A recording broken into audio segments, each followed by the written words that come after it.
For some strange reason, I don't know what it is, but we got to talk.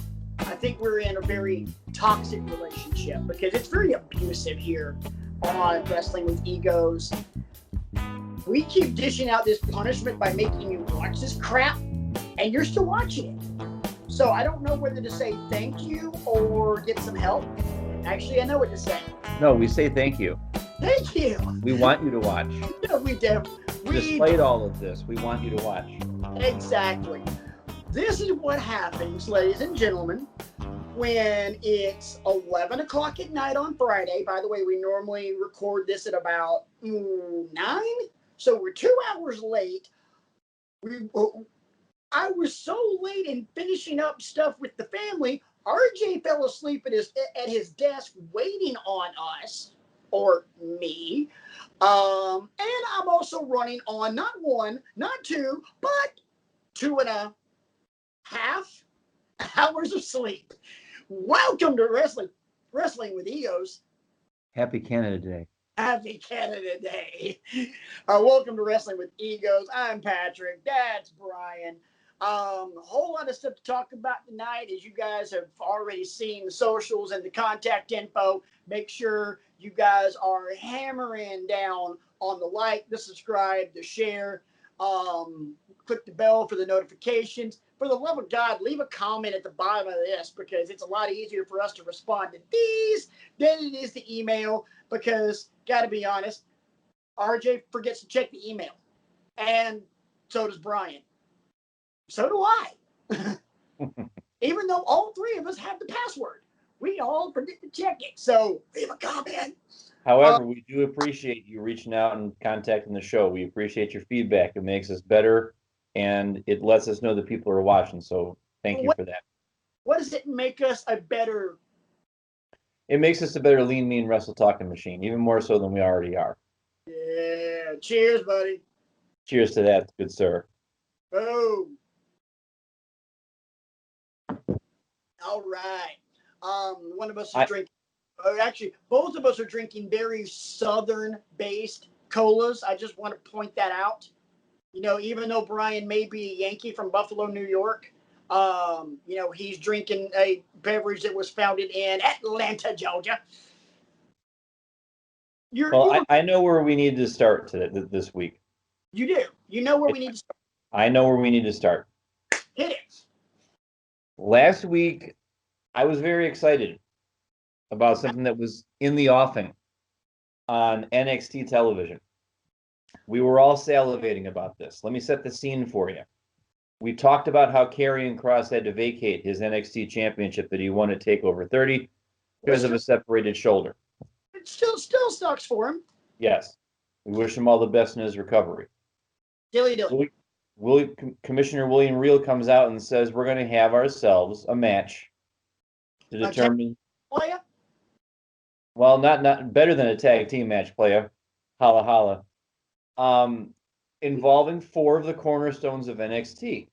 And it's not just going to be a regular Fatal 4-Way match. It's going to be my jam, an Iron Man match involving Tommaso Ciampa, Johnny Gargano, Adam Cole, Bebe, and the Prince, Finn Balor. Now, ladies and gentlemen out there in Wrestling with Egos land, I am decidedly old school when it comes to my wrestling match.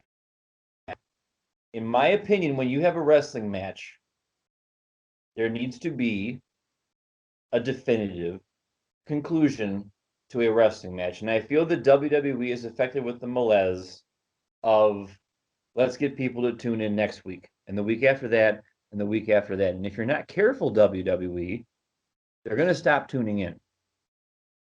To quote... May I make a quick comment? Sure. Tune in next week only works on an episode of Pigs in Space.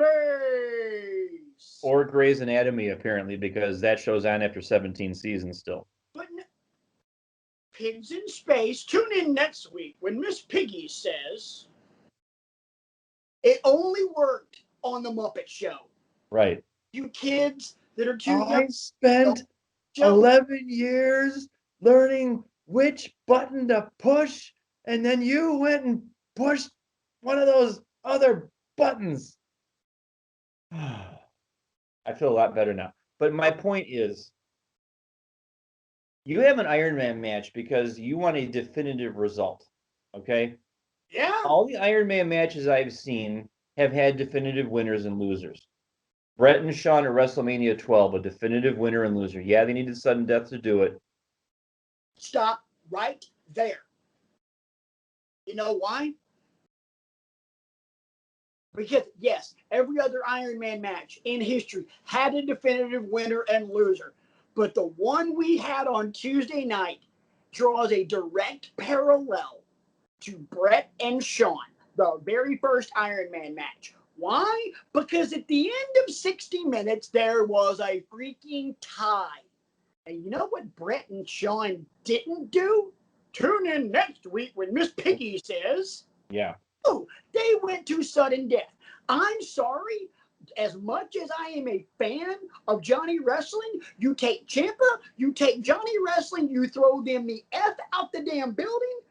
You put Balor, you put Cole back in that ring, ring the bell, and right then and right there, we doing the one fall to the finish. Not Right. 2 next week when William Regal says.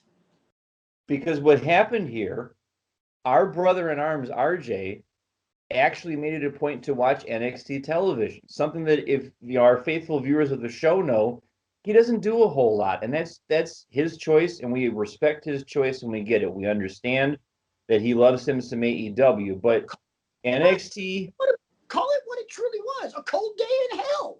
yeah. NXT had a situation where a guy that had left the fold came back because it whetted his appetite. Balor, Ciampa, Gargano, going for the NXT championship. You increased your viewership, and then you went out and you crapped all over your viewership by not giving us a definitive conclusion. We know that you don't have a lot of pay-per-views right now to get people interested. That would normally be a pay-per-view caliber match, I would think. And we know you're trying to, give things away on television. But you run the risk of cheapening the championship by doing that. You run the risk of wasting these guys in the prime of their careers because an Iron Man match is not for the weak at heart. No. It's cardio, it's endurance, it's stamina, it's all of those things that we love in our professional wrestlers. And I thought, I bought this hook, line, and sinker when Balor got the second fall with 30 seconds left. I'm like, okay, great. He's going to play defense now. I saw it coming a mile away because they show the camera angle and you can clearly see Adam Cole is right there on the outside of the ring, right behind Balor. Yeah. Balor gets the pinfall and sits up on his knee. I am literally sitting right here in the exact same spot I am sitting on this couch.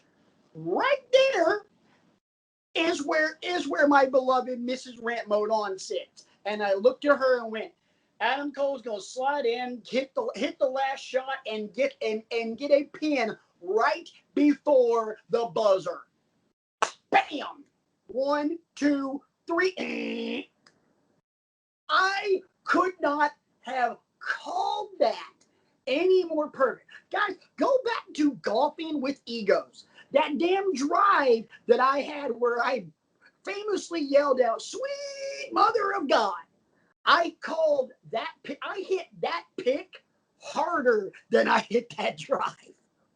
Now, don't get me wrong. I'm here for Balor versus Cole all day long because those two, if they wanted to, and if it was in the cards and in the offing, could have a months-long rivalry involving the NXT Championship, and it would do great things for the Prince to reclaim his throne and things like that.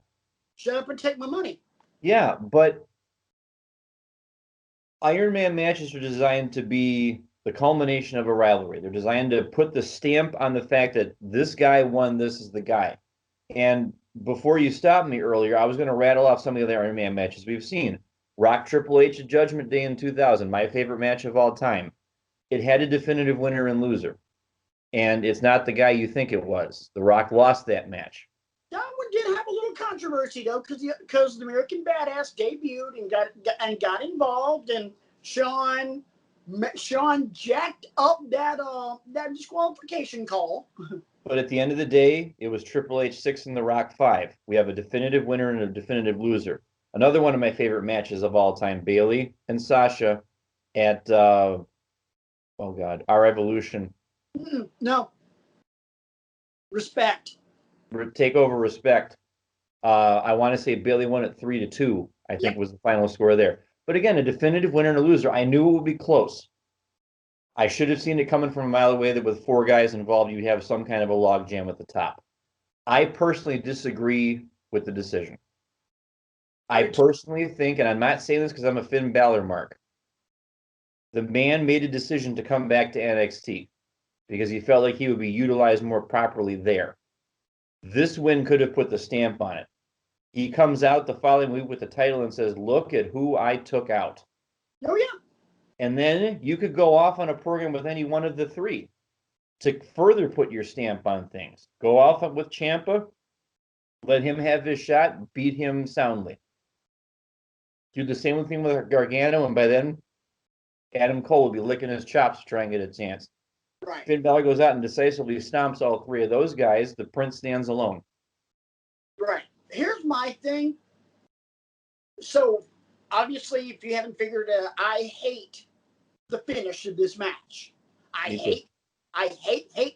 First off, I'm sorry. There should have been a sudden bleeping death. There was not a sudden bleeping death. So, thank you, WWE, for wasting an hour of my life that I will not get back. By the way, I also had to leave work early that day because I got something in my eye and had to go to the doctor and get it removed. It sucked. I couldn't see out of this eye. I'm literally watching the freaking match like this. Well, my hand wasn't over my eye, but you get the picture. I sure as shit didn't. I could make out shapes and figure out who was who. It did get thank God Tommaso Ciampa's bald, because him and Adam Cole, when the vision in your left eye is already a little blurry without your glasses and you don't have a right eye, Cole and Ciampa's gear looks almost identical when it's blurry. Yeah. So thank God Ciampa's bald. I mean, the bottom line is I appreciate the effort that all the guys put into it, because obviously it takes a ton of that effort. I feel like I got screwed. I feel like we all got screwed. And also, the other point that I was going to make, I know I kind of went off on a tangent, and Brian, thanks for kind of steering us back on ship. I'm not if we're going here and we're going to the tune in next week, I think the 2 guys in the ring, we got it half right. Balor, yes. Adam Cole, no. Don't get me wrong. Last week, as we're discussing the PWI 500, I am making a case for Adam Cole to be number 1, not number 2. You could have done so much more making this Balor and Gargano. And here's one. The Johnny Gargano way. All about desperation to win the title, because Johnny Gargano tweeted out right a couple days before the match that he only had a 56-day, I think he said 56-day title reign, and how that was just sickening or nauseating or something like that. You could have run with that crap, but nope, we're going. And at first they did, because how did Gargano get his fall? Right. Ciampa did all the work. Gargano throws Ciampa out of the ring and pins Cole. Right. Oh, by the way, also props to Johnny Gargano for taking Willow's bell and just laying across the ropes like that for at least 3 minutes. That was, but literally, this is what you're doing. Okay, we're gonna have, let's go back to the Attitude Era. We're gonna have a one-night tournament to determine the number 1 contender for Triple H and the WWF title. And on opposite ends of the tournament bracket are Rock and Austin. Guess what? It's going to be Rock and Austin in the finals. You just gave us the easiest answer. You didn't complicate things. You didn't muddy the waters. You didn't, you literally did the most WWE thing that NXT could possibly do, which is, remember how when we discuss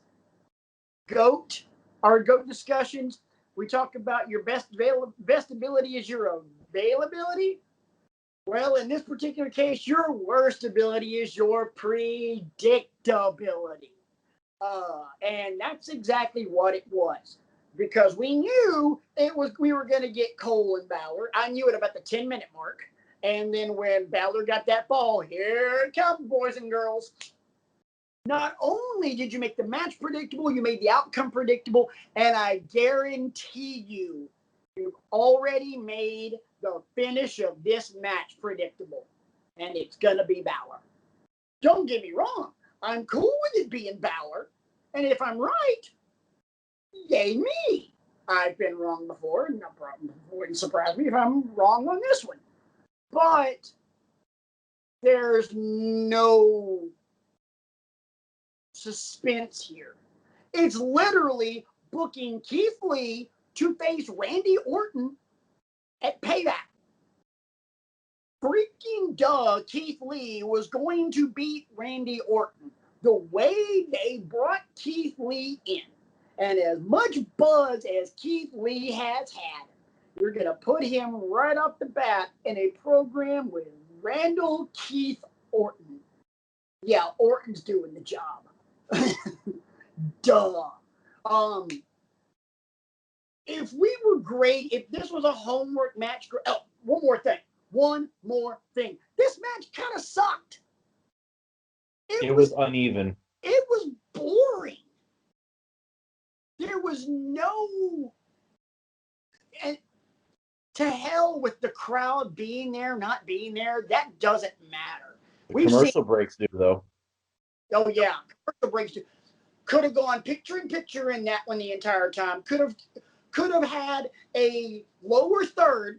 By the way, if you don't know what a lower third is, this is a lower third. It could have had a lower third somewhere on the screen. There, wherever. Presented commercial free by Cricket Wireless. By Buick, by whoever.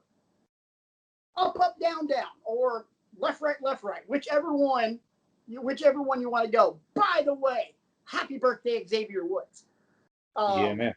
Yeah, man. Another Virgo in the house. Virgo power. That's why RJ. Another reason RJ ain't here tonight. He ain't Virgo. Hey, Breeze. Hey, Breeze. What color do you want? But I don't care what color you pick. I'm not answering that question. Right. But seriously, it wasn't. It was a B minus. It was a B minus. It was an A Iron Man match. I found Brock Lesnar Kurt Angle Iron Man match from SmackDown when Lesnar beat the piss out of Angle with the chair and got down 5 falls because he kept getting DQ'd. I found that to be more entertaining than this one. Yeah. And how that is possible with the names Balor, Gargano, Ciampa, and Cole is beyond me. And it's actually kind of a shame that RJ isn't here because I wonder how he will react to the news that broke a couple days ago. Apparently, this NXT on Tuesday thing is going to be happening. Apparently, they're moving NXT to Tuesdays. Which, it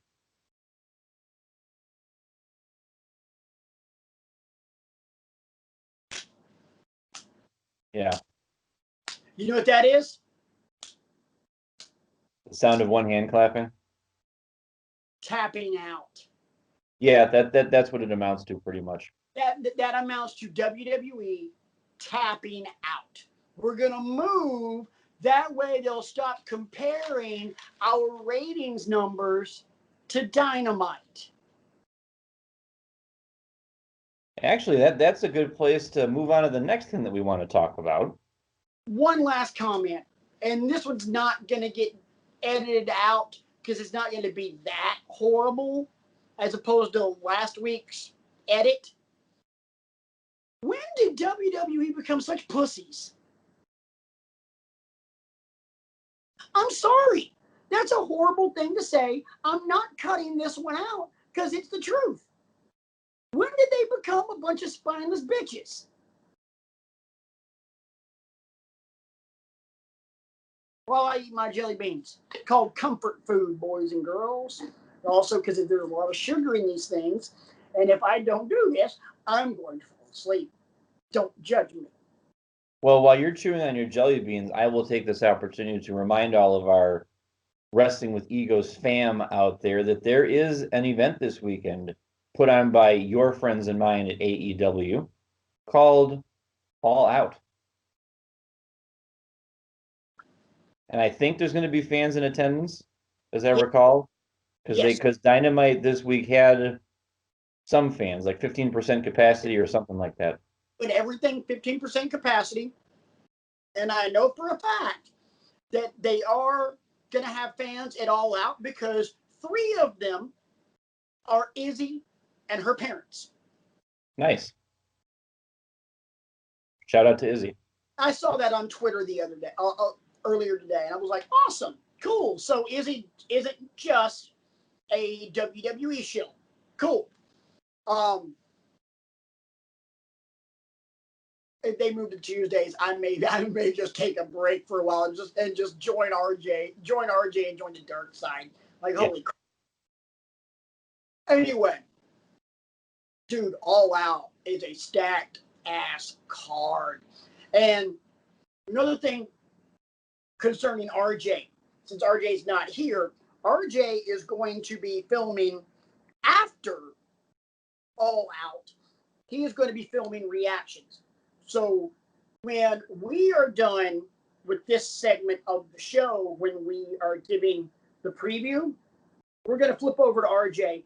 RJ will give you the reactions because this is actually going to be posted on Sunday.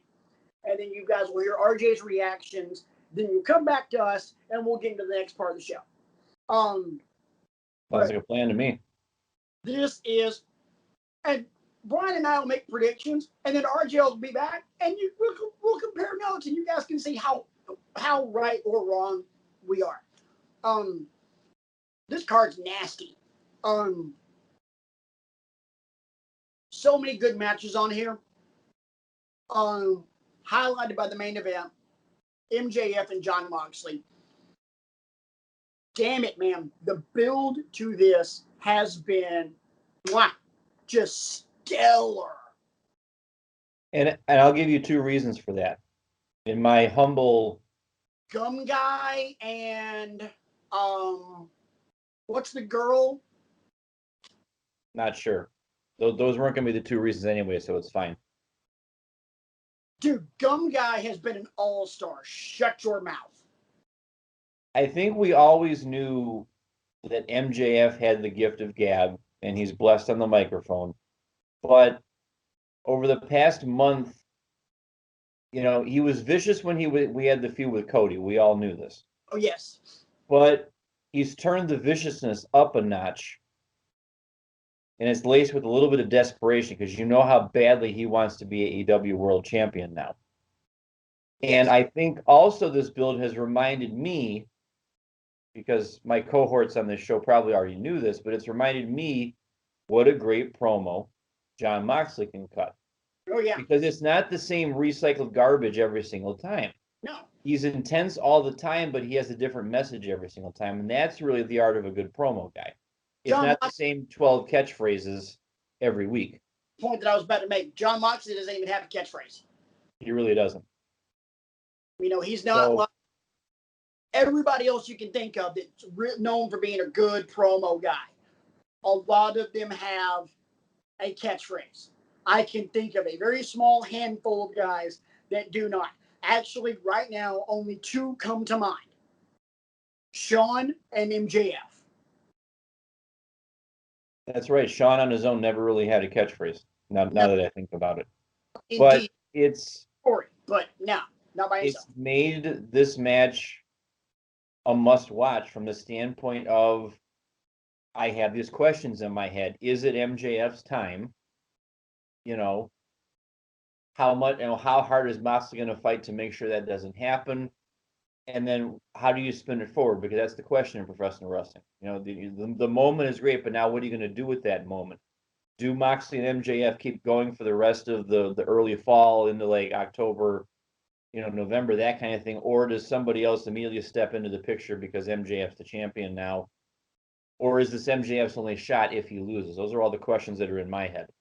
First off, I hope you got this isn't his only shot, because then we're going to go from Cody can't challenge for the world title to MJF can't challenge for the world title. And if that happens, I'm throwing my freaking TV out the front door. Yeah. Because NXT going to Tuesdays, and now don't forget, MJF can't challenge for the AEW World Championship. You know what? Screw it all. I'm going to start watching reruns of Cannonball on USA. That's the stipulation? No. Oh, I was going to say, I don't remember that being the stipulation. God, so I just ran with it. Okay. Um, Did you know too that Britt Baker's a real dentist, by the way? No, really? Yes.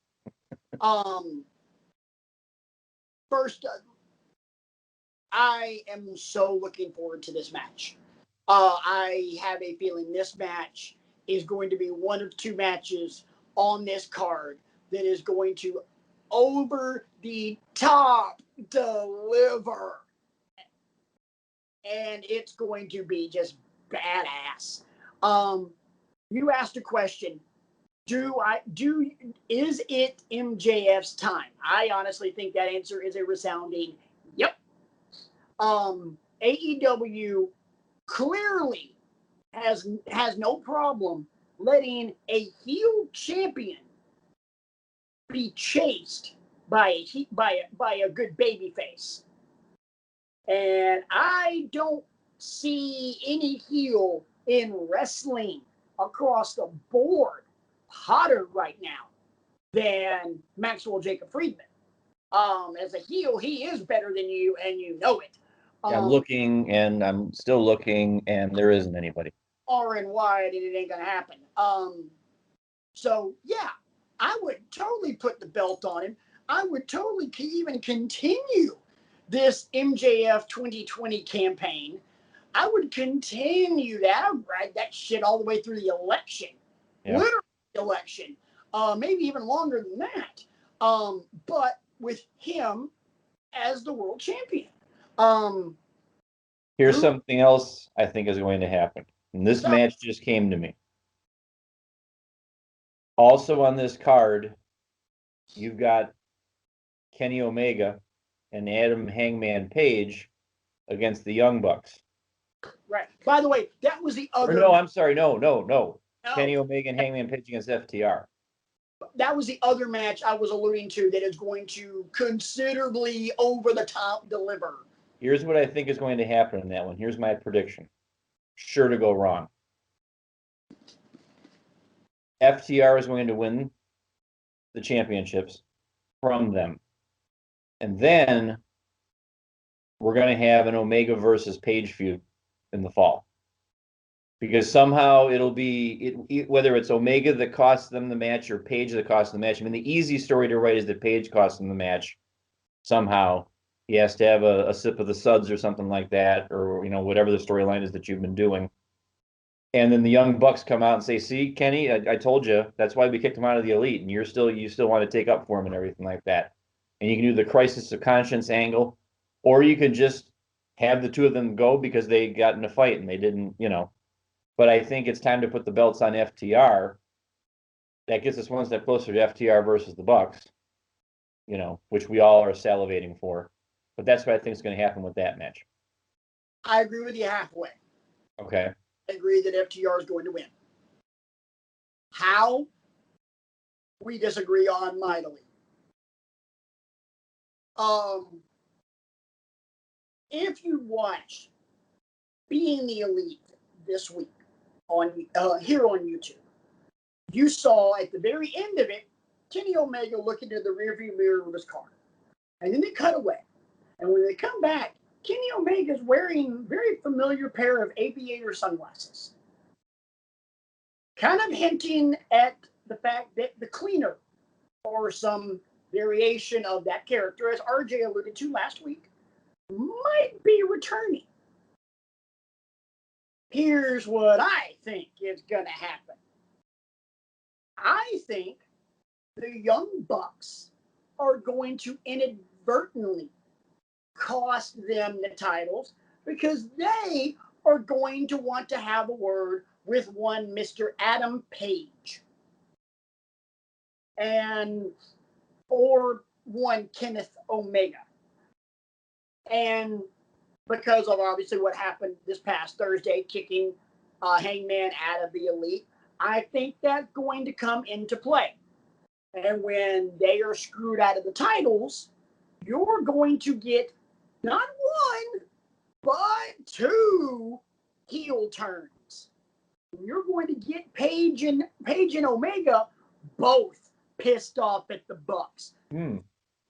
They hate the Bucks. They hate the Bucks, and they also hate each other. But the enemy of my enemy is my enemy. No. And the enemy of my enemy is my friend. No, I said it the right way. I said it the way I intended. Okay. Of my enemy, the Bucks being the enemy of my enemy, they're my enemy. Okay. If I'm Kenny Omega, I don't like Hangman. I don't like the Bucks now. The Bucks don't like Hangman. I hate you all. Okay. I'm going with that. But thank you. But the phrase you mentioned is actually the correct phrase. I just spun it a little bit. You have facts? There's no facts on Wrestling with Egos. What are you talking about? Facts. Playoffs?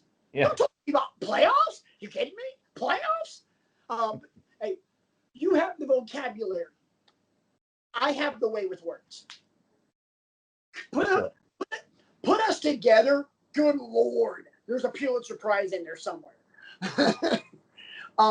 Anyway, I think that's going to happen. I think those two teams are the initial build to Bucks and FTR. I think that's how we get there. So that's my prediction on that one.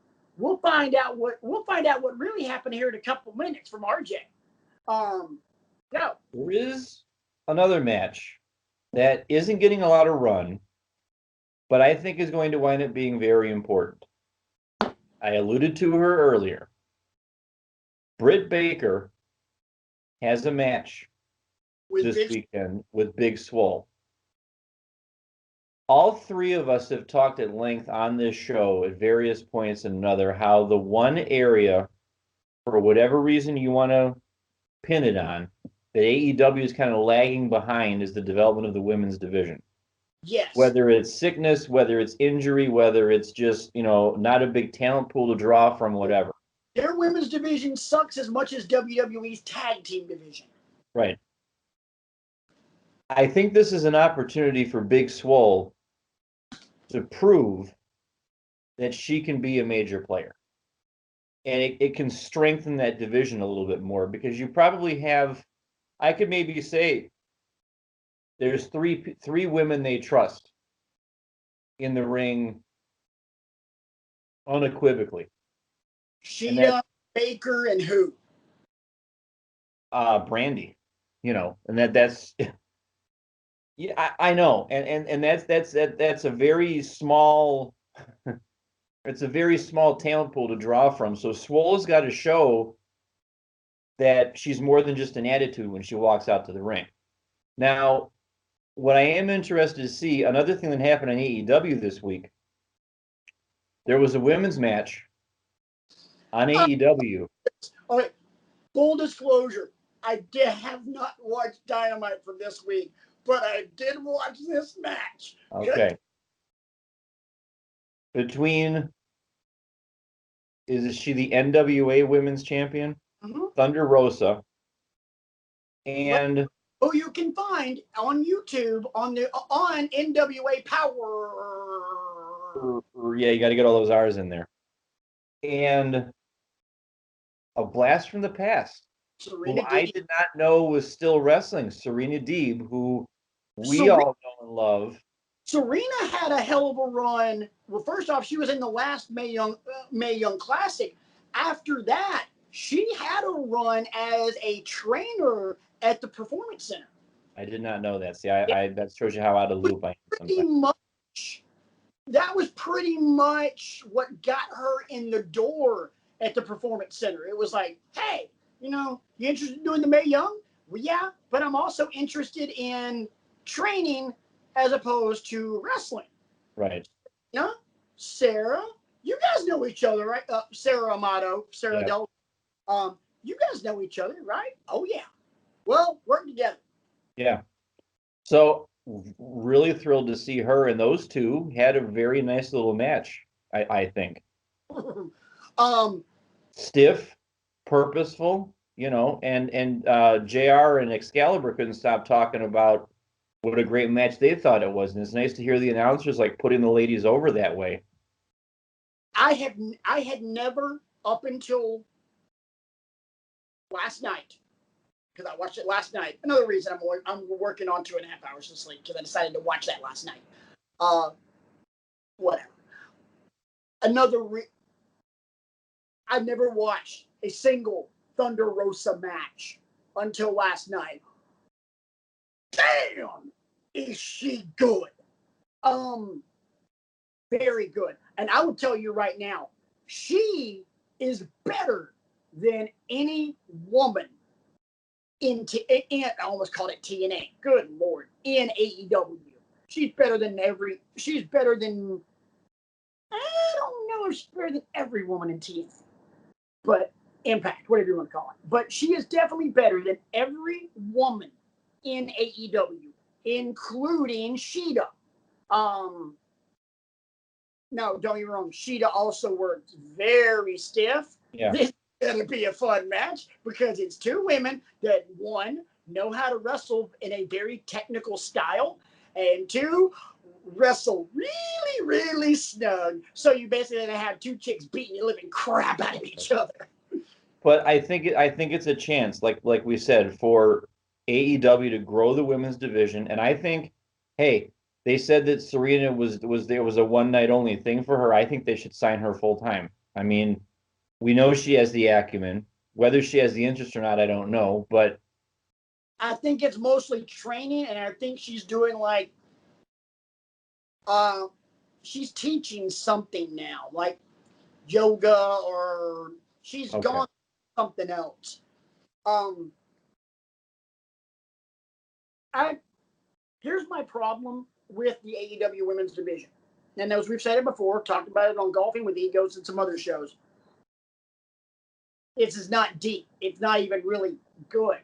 You're having to rely on, for the second biggest pay-per-view of your year, because I think the biggest one is always Double or Nothing, and then All Out is the second biggest. Because All Out spawned from All In, which is the baby, the birth of the promotion. You're having to pit your world champion against another promotion's world champion just to be able to put on a good match. Yeah. And that's what I think sucks. Don't get me wrong. Nothing against Sheeta. Love Sheeta's work. She's also, she's a brilliant worker. She also dresses like Tifa Lockhart from Final Fantasy VII, so that's really badass, because if you're a gamer and you've never played that game, I'm going to pray for you. But that's kind of all right, cool. Sheeta's got a match. She's defending her title against somebody else's world champ. You know, conventional wisdom says Sheeta retains the title. In no alternate universe do I think Sheeta has any business beating Thunder Rosa. Not in AEW, not in NWA Power, not in NXT, not in WWE, not in Ring of Honor, not in AAA, CMLL, Evolve, the list goes on and on. Here's a thought. He has no business beating Thunder Rosa. And she probably will because she has this promotion's Women's World Championship. Or as my wife likes to call it, the baby belt. Because it's so tiny. Thought just popped into my head. The fact that NWA is letting AEW use Thunder Rosa, that must mean they obviously have some kind of a working relationship. Let's say Thunder Rosa wins and takes the AEW Women's Championship back to whatever NWA TV looks like right now. I know we said last week that it's primarily on YouTube and stuff like that. But that would be an interesting wrinkle because it would do a couple of things. Number one, we talk about how thin the AEW women's division is. Well, now in theory, whoever, I don't know who NWA has under contract in their women's division. It might be just as thin for all I know. But by default, you grow that pool. And then maybe you encourage some cross-pollination again so that when AEW brings people back on their TV show to challenge for it, now all of a sudden you have a wider pool of women to choose from. You know, and you build up some rivalry promotions there.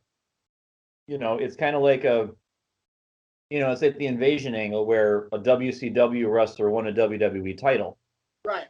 But I'd like to think that these two promotions could tell a better story than the wet fart in church that was the invasion angle, as it wound up being. So that was just kind of an idea that I got in my head. I think like that could be an interesting story to tell. I agree. Thinking about it, that could be, and honestly and truly, what you also have to do, and we've been talking off and on all night long about competition. NXT possibly moving to Tuesdays. You're comparing tag team divisions. How WWE enlarged their tag team division sucks compared to AEW. Now you're comparing both NWA and AEW's women's division against what WWE has. And I'm sorry, nobody in wrestling touches WWE's women's division and what they are doing.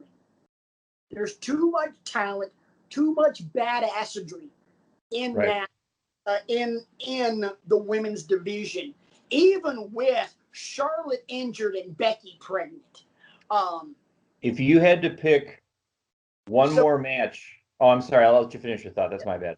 For me, you bringing that point, to me, that makes damn good business sense. Because if you're able to officially yet unofficially merge those two rosters and, as you put it, cross-pollinate, it only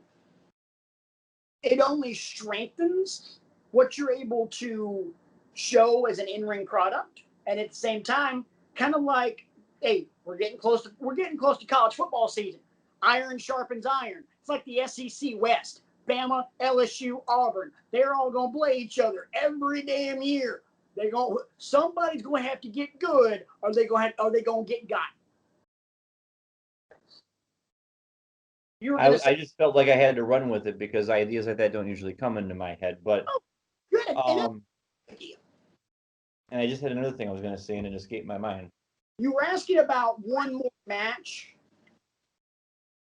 Oh yeah, special guest on the show next week will be Christian, because he wants one more match. Just kidding. No, what was I going to ask you? It had something to do with the women.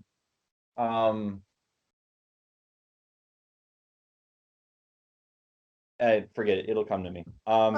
If you were going to pick one more match on the card that we should watch out for, aside from the three that we've already talked about.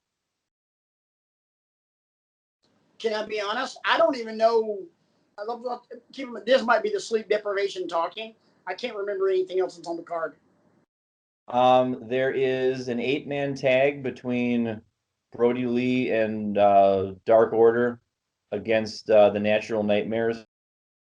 Cardona, Dustin Rhodes, T. Marshall, and I can't remember the. Yeah, so that's there's Stop.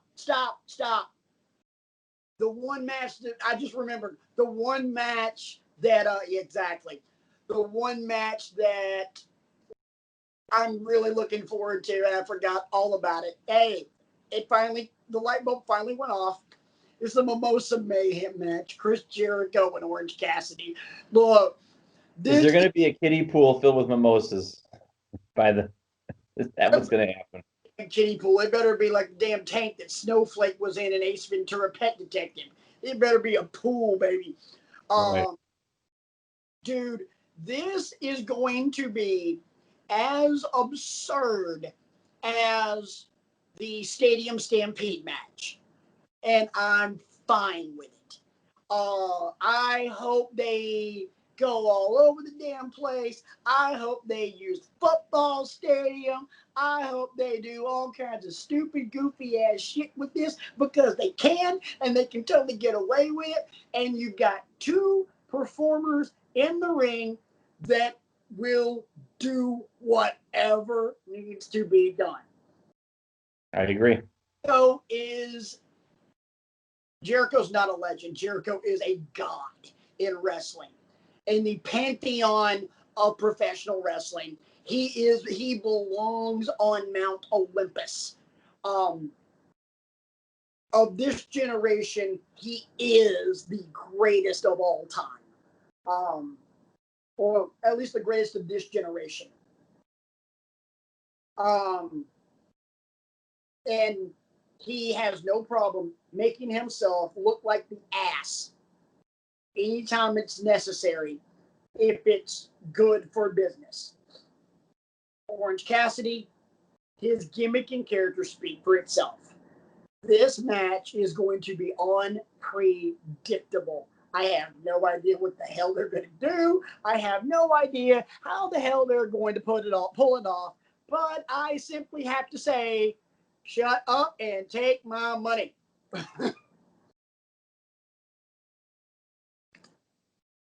So, Patrick, what do you think is going to happen in the Mimosa Mayhem match? I don't care. I don't know. I don't care. Pour me a mimosa and let's watch it. Yes.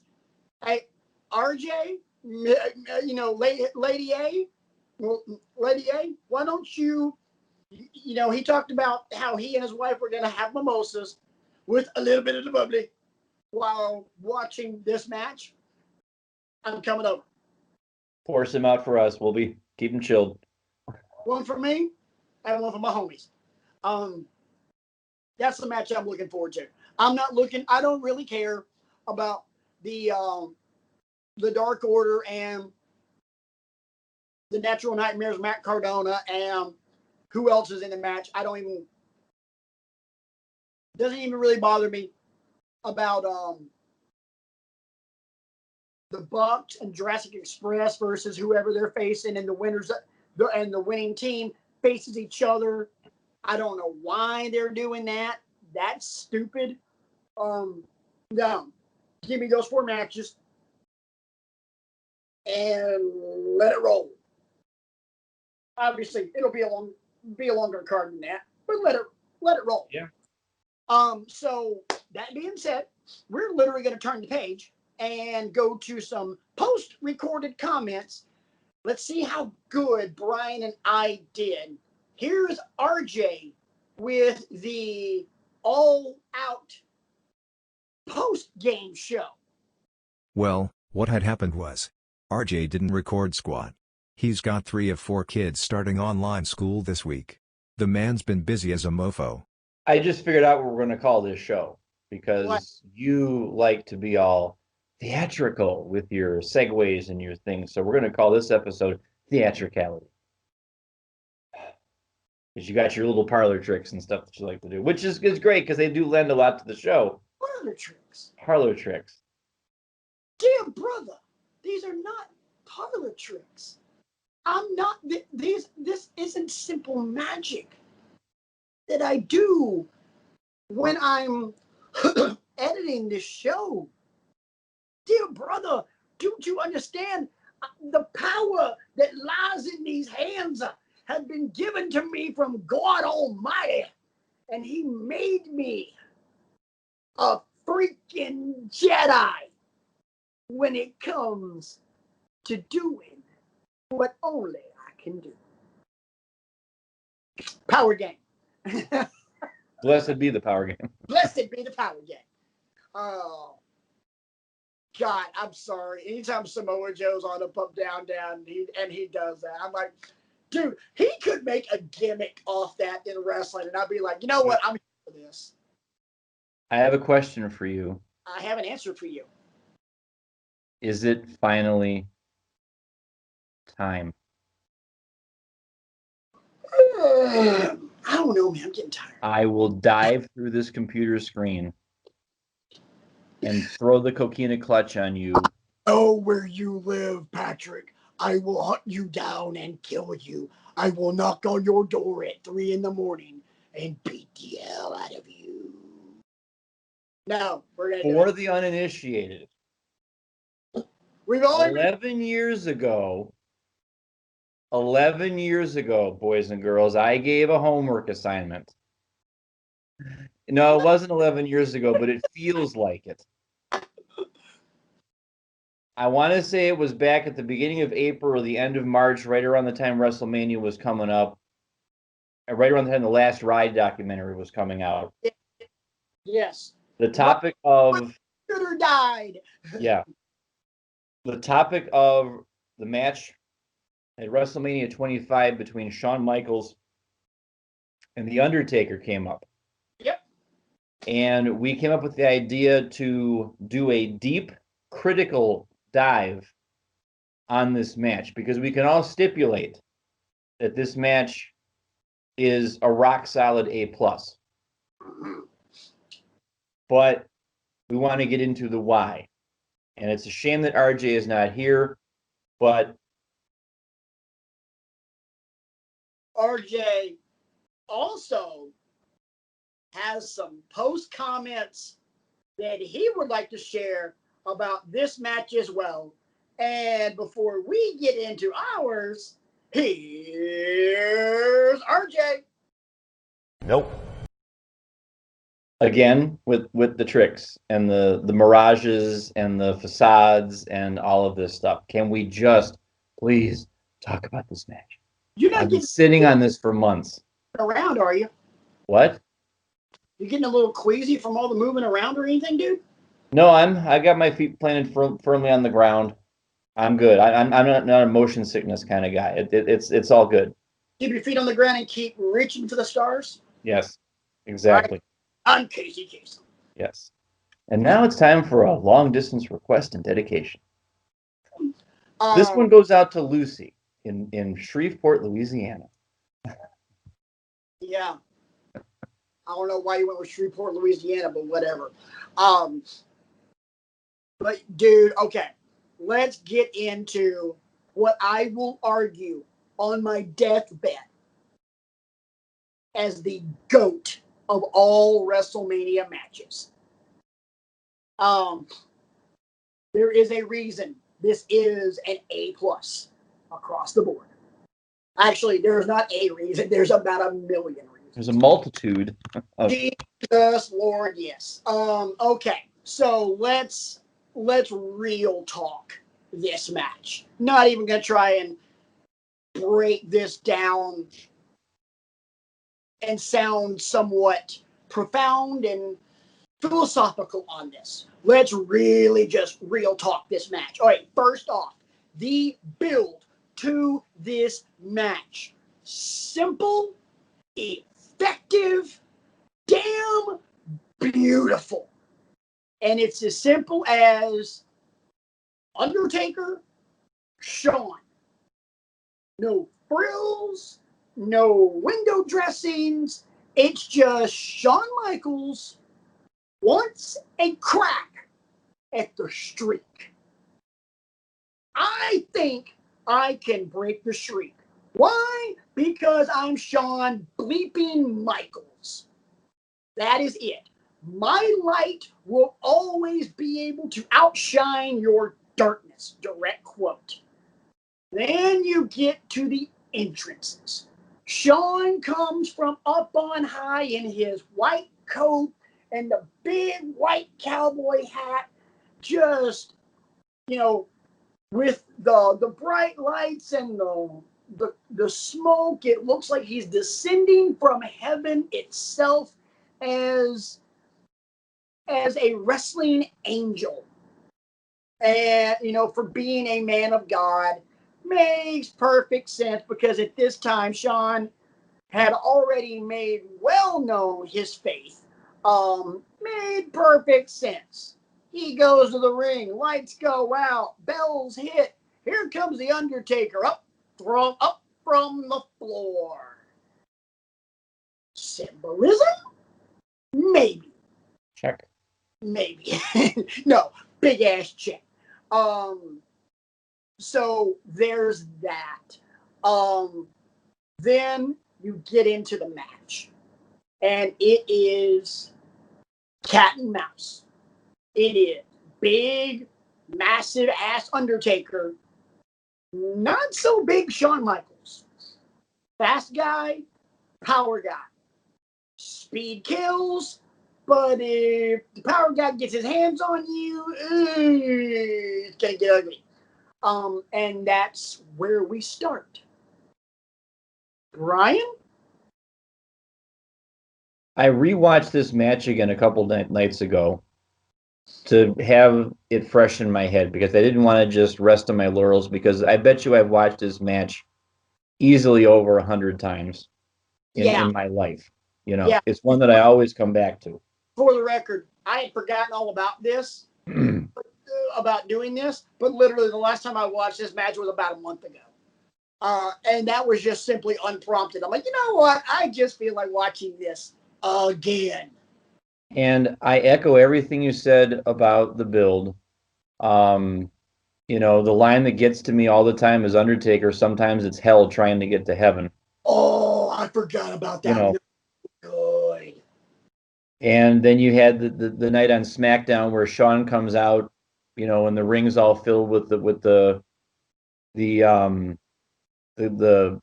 mist and whatever, and he's strutting around, and all of a sudden Undertaker comes up from out underneath the ring, grabs him by the legs, and tries to drag him down and stuff like that. The build was just, utter perfection. And the thing that struck me about the match, and this is something that all of those wrestlers that are out there now can take a lesson from, they did not rush. Oh, God, no. Now, you can argue that, well, it's Shawn and Taker. They're going to get all the time they could want and more from whoever they want it from. But none of the moves look rushed. The high spots were wonderfully done. And also few and far between. Yes. And big word of the day, escalation. There was tons of escalation. I mean, high the spot. match turned. High spot. High spot. High spot. The match for me turned when Undertaker tried to do the dive out of the ring and Shawn pulled the cameraman in front of him. I always wondered to this day whether they were supposed to be a little closer. They had to be, dude. Yeah, because Mark Calloway lands. That is painful to watch. Still don't know how there was no long-term damage from that. I know. Dude, that, in my opinion, and thank God nothing horrific happened to him like the other two instances unlike the other two instances I'm about to name. But that spot is, for me, as hard to watch as Sid breaking his leg at WCW Sin and Joey Mercury's face getting absolutely obliterated at Armageddon, whatever year that was, in that fatal four-way ladder match for the SmackDown Tag Team titles. And then coming right out of that spot, you have Shawn dragging the referee back into the ring and pleading with him, count him out, let's go. Smacking his face around a little bit to revive him the count. Because now, for the first time, you see someone desperate to beat the streak. It's not like I have to beat him in the ring because that's the way we've always done it. No. It's I got to get this W by any means necessary. Right. He ain't getting up. Freaking count. Hurry. There was desperation in it. There was just this. I can't find the words other than just desperation. Pleading, bargaining, just panic. Yeah. In Shawn Michaels. And I thought that was just beautifully done because it shows as a character Shawn Michaels and his desire, because Shawn Michaels understands at this point, yeah, I'm already probably going to be considered one of the greatest of all time. My face is going to go on the Mount Rushmore of professional wrestling. Forget WWE, the Mount Rushmore of professional wrestling.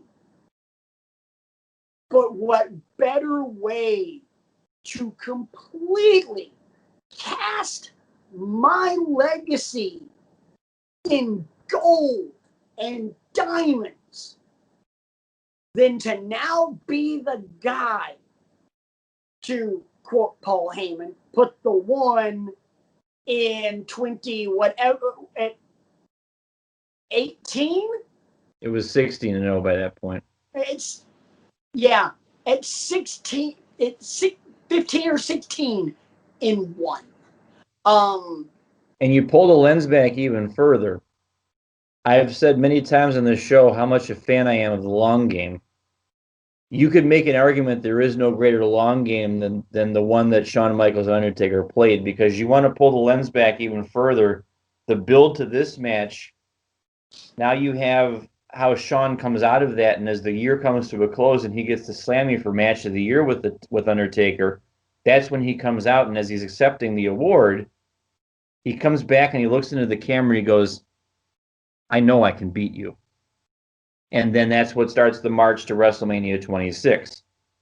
It was just done masterfully. And then the build up to that match where he cost him the title in the Elimination Chamber match and everything like that, just so well done. Let's rewind just a minute back to WrestleMania 25, because there's one thing that I think gets lost in this match.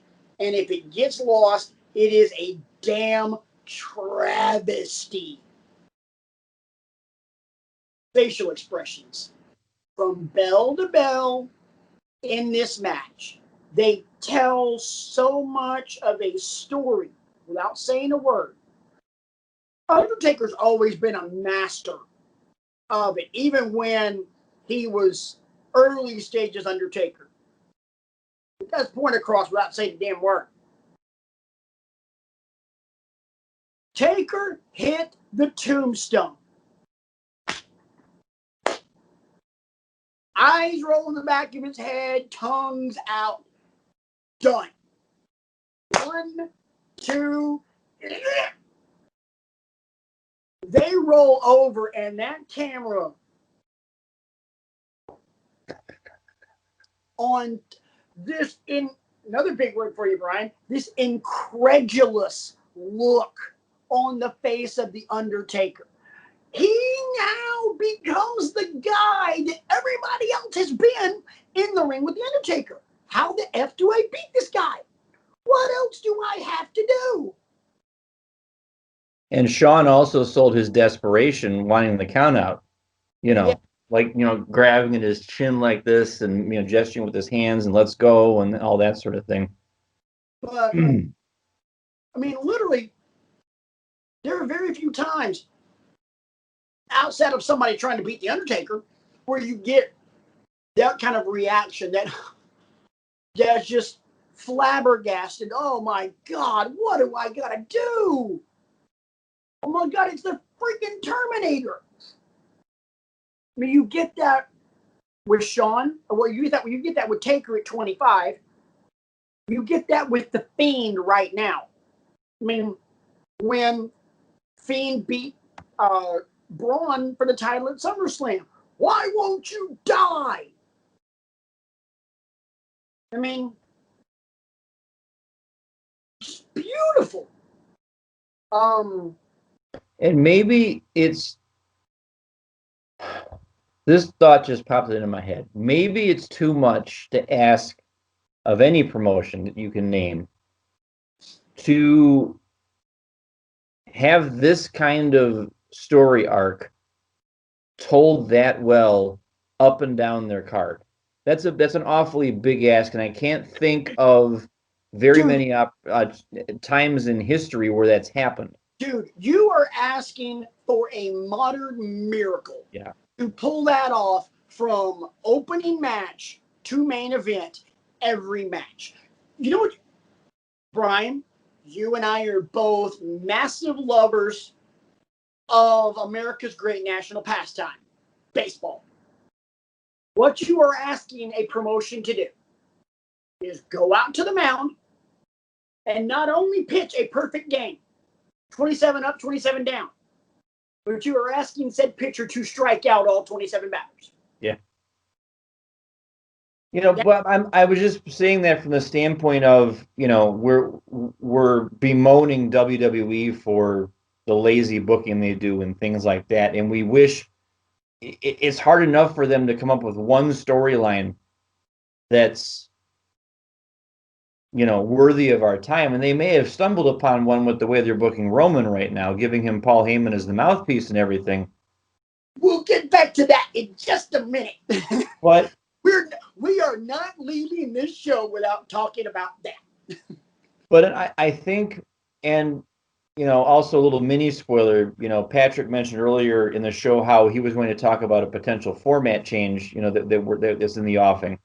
It's one of the reasons we like going back in time is, being so topical, comes with its positives and it comes with its negatives. One of the negatives is you're really reaching to talk about all the topical stuff that's happening because not all of it is, maybe in our opinion, worthy of our time. That's a nice way of putting it. I'll do the not so nice way of putting it. A lot of it's boring. Yeah. So we would rather, it gets us a lot more excited to come back and talk about things like Shawn and Taker from 25, right, or, Savage Steamboat from WrestleMania 3 is another example. And that's why we've been doing these homework assignments from the very beginning of WrestleMania. And this is actually great segue into the format change. We're still going to be talking some topical stuff each week on Wrestling with Egos. Starting next week, we are going to spend more of our time diving into not just matches, but pay-per-views, shows, moments, storylines. If you are a fan of the podcast Something to Wrestle with Bruce Pritchard, you're familiar with this concept because he and Conrad Thompson, great show, by the way. The only thing bad I got to say about it is Conrad is a Bama fan, and I'm going to pray for you. Dude.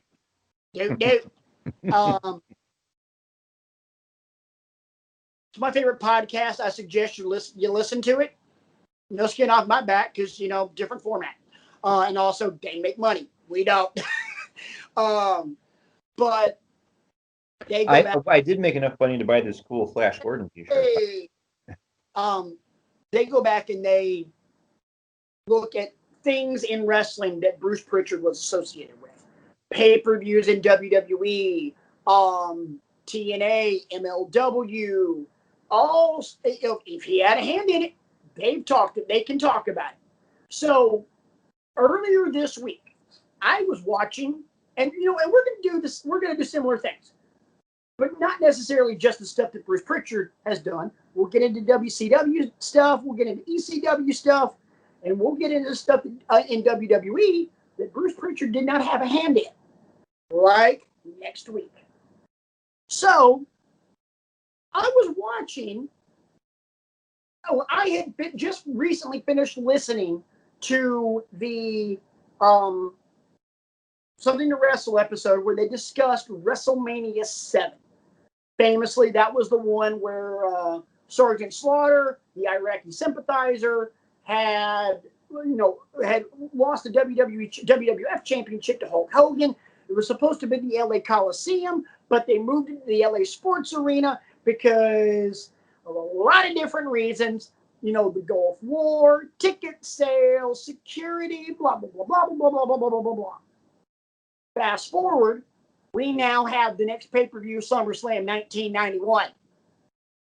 This pay-per-view has some of the most batshit crazy things that has ever happened in a pay-per-view.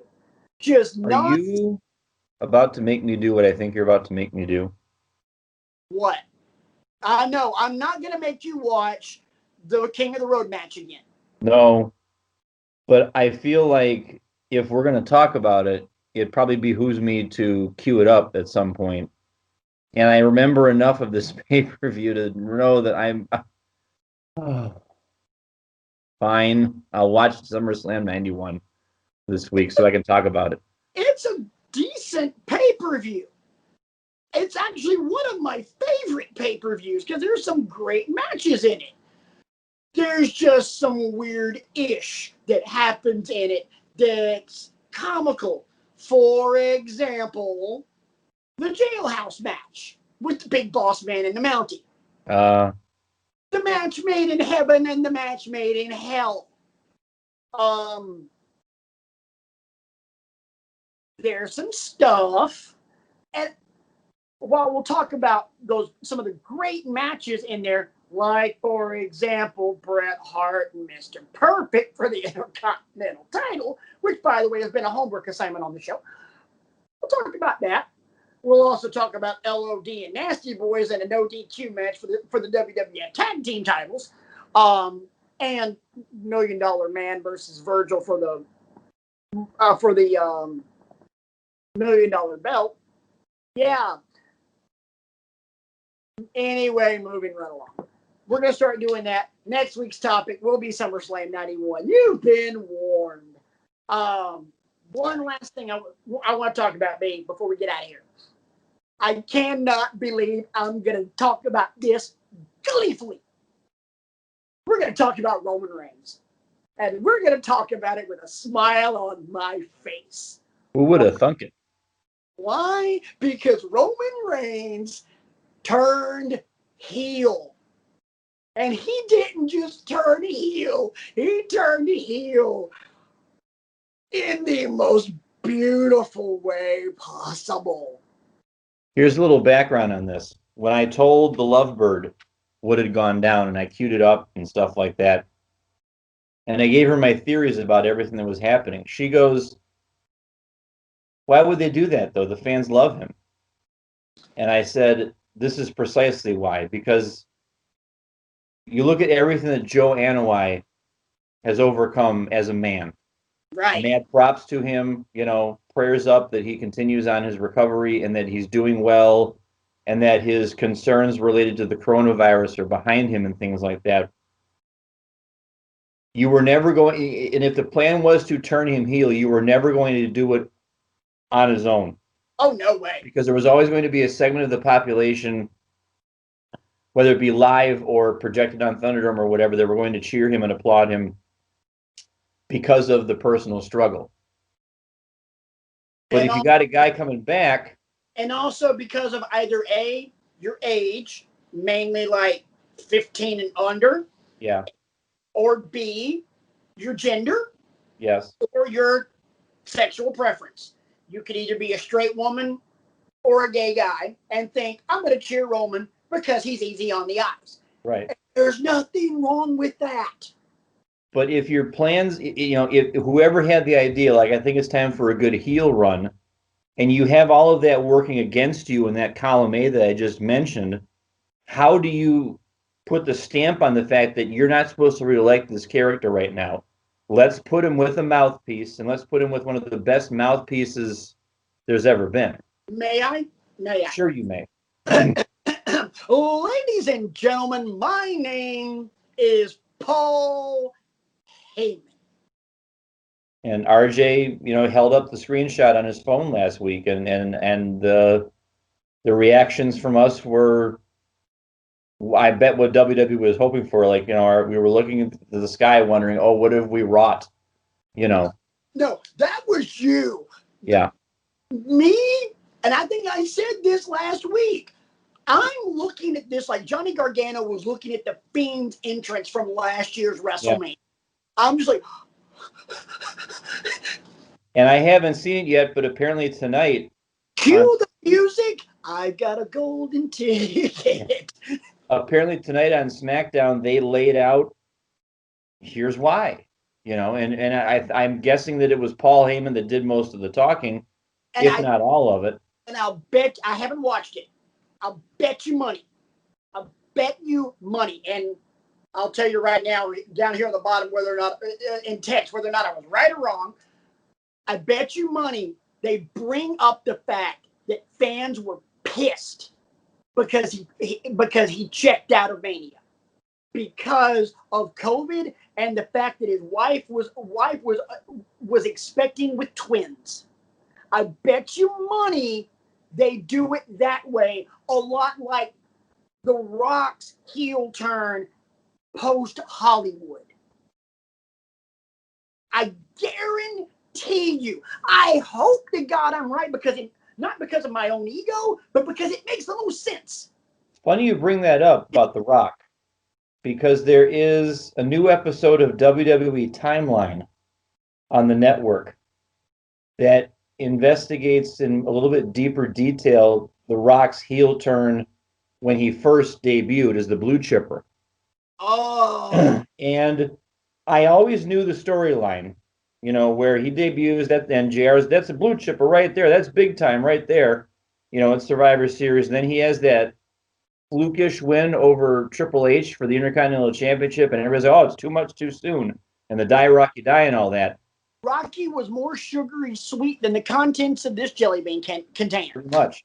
But this episode of Timeline is really cool because it goes into the events leading up, or that all throughout that point up to him being gifted the Intercontinental Championship from Steve Austin at the very beginning of their little set to, well, big set to, because they're one of the greatest rivalries of all time, in my opinion. So if you haven't seen that on the network, check it out. But I digress. Back to Roman. Yeah. I can't wait. This is gonna be so freaking good. Oh my God, I cannot wait. I know they're doing a fatal four-way to see who Roman's first number one contender is. That's gonna be awesome. Will there actually be a winner? Yeah, good point. No, there has to be. There has to be, and here's why. If they do this shit two shows in a row, there's going to be... No, it's okay. We'll put the four guys in the ring, and it'll be a time limit draw, and then tune in next week for the contract signing with a big pen and a pole match to see who gets the pen to... Pen on a pole. I mean, anyway, I'm still a little salty about the Iron Man match getting in a tie. Has to be a Judy Bagwell on a pole match. That's just all I'm saying. But for the record, the title of this week's show is not theatricality or no. It's tune in next week. Because that's what we want you to do. Yeah. Here it's okay because we're giving you. There is a clear result in this show every week, unlike some other promotions we could name. Right, but no, it makes perfect. You know what? We might just do like the whole Bullwinkle title. Tune in to next week's show. The search for more gold or News at 11. I like tune in next week. We might just do that. Anyway, moving right along. Yeah, I cannot wait. This is the first time in a year that I have honestly looked at WWE product and gone, I can't wait to see what happens with this. By the way, the last time was The Fiend. Like, You know, I need to see another thought just occurred to me. For us tearing them down, I would say that WWE has done a pretty admirable job trying to create some storylines that are getting people's attention, because you have what they're doing with Roman. You still are wondering what the Fiend's next move is going to be, and you've drawn some other ancillary characters into that with Alexa. You know, you've elevated Keith Lee to the main roster now, and we're going to see what he can do. And obviously, with a clean win over Randy Orton, they have big things in store for him. And then, what was the other? Drew McIntyre has done a wonderful job in this time that we're in, connecting with the fans, even though the fans aren't in person. He's doing a great job of absolutely, putting himself out there and, being that, babyface heel, that babyface champion with an edge, that still draws people in to watch him. Right. But while they're ahead, all those things are good, and also don't forget Bayley. And Bayley and Sasha, yes. But this is the first time that I have literally looked at a story arc and gone, oh crap, this is gonna be good, since The Fiend. Right. Since the inception of Firefly Funhouse. So looking very forward to seeing what they do with that. And also looking forward to finally watching SmackDown probably tomorrow before All Out and finding out whether or not I was right on the prediction that they will bring up COVID and the twins as for fuel for Roman's heel turn. There's your answer. So, been a fun show. Looking forward to next week where we talk SummerSlam 1991 and the jailhouse match and the match made in heaven and the match made from hell and a couple other things. I got a couple of things I cannot wait to talk about this show. Spoiler alert, there's going to be a rant mode on. Of course. I knew something was missing. It'll be a brief one. It'll be a very brief one. But it's going to happen. And it's going to start with Lord Alfred Hayes. How in the hell do you ... Well, don't give it all away. No, that's all I'm doing. Lord Alfred Hayes. We want them to tune in next week. Tune in next week when Patrick completes that sentence. Before we get out of here, Brian, any final thoughts? Watch All Out this weekend. It's going to be a banger of a show. Have yourselves a safe and healthy Labor Day weekend with family. Yep. And thanks for your support. Yes, we thank you for your support. Bye, Bartles and James. So we look forward to seeing you guys next week. RJ will be back with us. We're going to talk SummerSlam. We're going to talk we'll probably talk a little bit more AEW All Out. And we're going to have a little fun business to take care of next week.